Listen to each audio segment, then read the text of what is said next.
Renaissance men of the late 18th and early 19th century. Now, before we consider the subject of this great American portrait, let us consider the painter himself, Mr. Charles Willson Peale, who most art historians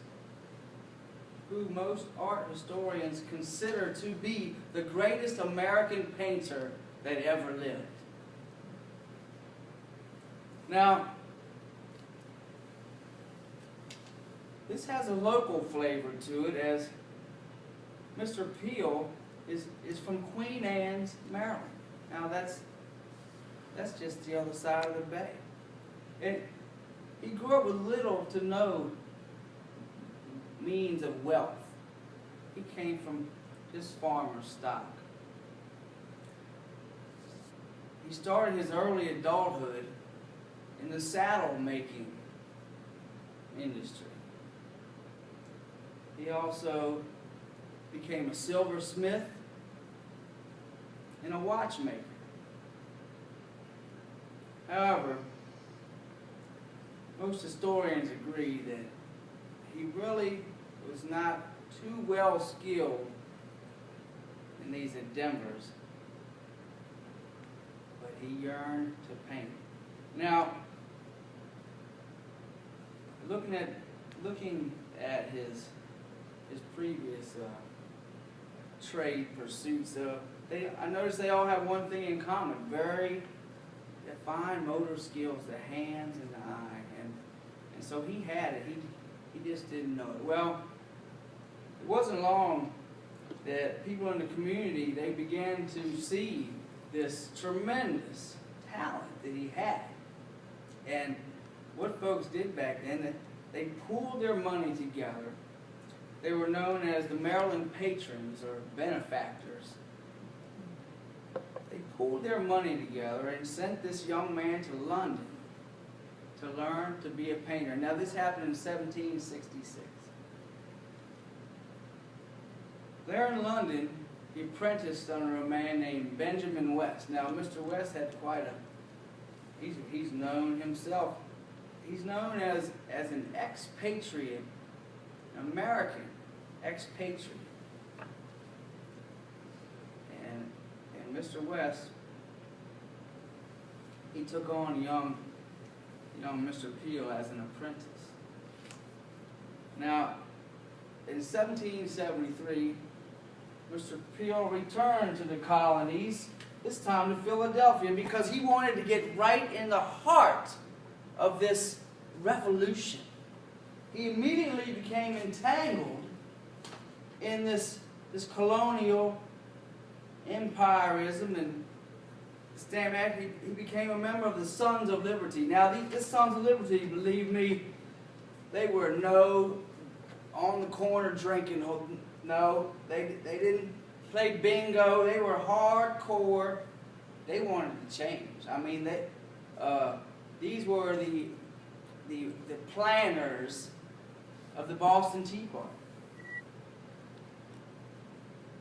Just an amazing man. And this is one of my favorite. I like this part about his story so well. A fighter as an artist, but he joined the militia. Shortly when he come back from London, he joined the militia. He actually fought as a private on the front line with General Lloyd in this Pacific battle. He later rose to become the captain of the Pennsylvania militia, and later on a member of the General Assembly for the Commonwealth of Pennsylvania.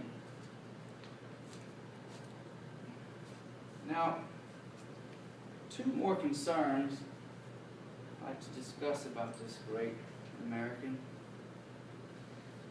After his role, his service in the Pennsylvania, in the Assembly of the Commonwealth of Pennsylvania, he became a saint. He decided to become a scientist. In fact, he led the first United States Science Exhibition in 1801. And all told, he's painted over 1,100 portraits. Now, let us consider this man. Yeah, we all know he needs no introduction. No, sir. A name in American history like no other. George Washington was asked to become commander-in-chief of the colonial armies. He did not petition for this job. In fact, he took no pay.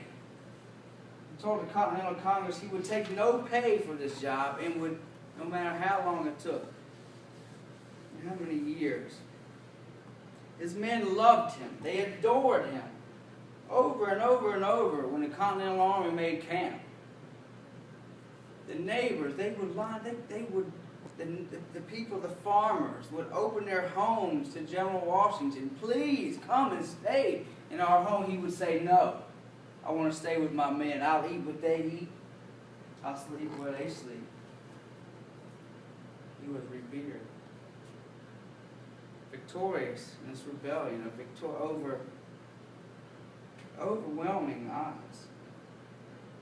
Despite the fact that his inner circles of generals may have been the most glory-hounded, glory-minded men with little to no military genius. However, what I believe to be the most interesting fact about this portrait is 28 years after the completion of this by Mr. Peale, this painting was almost lost in history as President James Madison's wife, Dolly, she rescued in her escape from the British.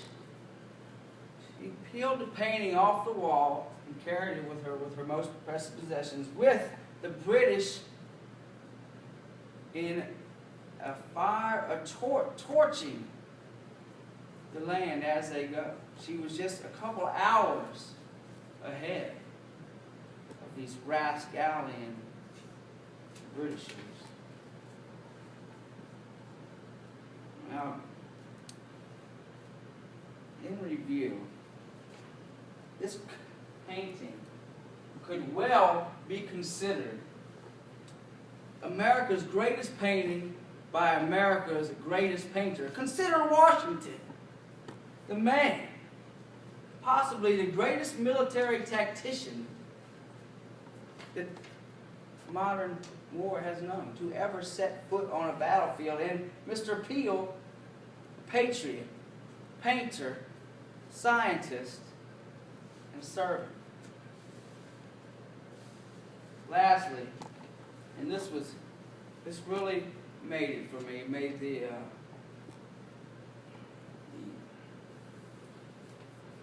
research very well worth it. On January 5th, 2005, this painting was sold at auction for $21.3 million, which made it the most highest paid painting of an American portrait ever paid in history. Thank you, and I'd be happy to take any questions. Yes, sir. Does the painting still exist?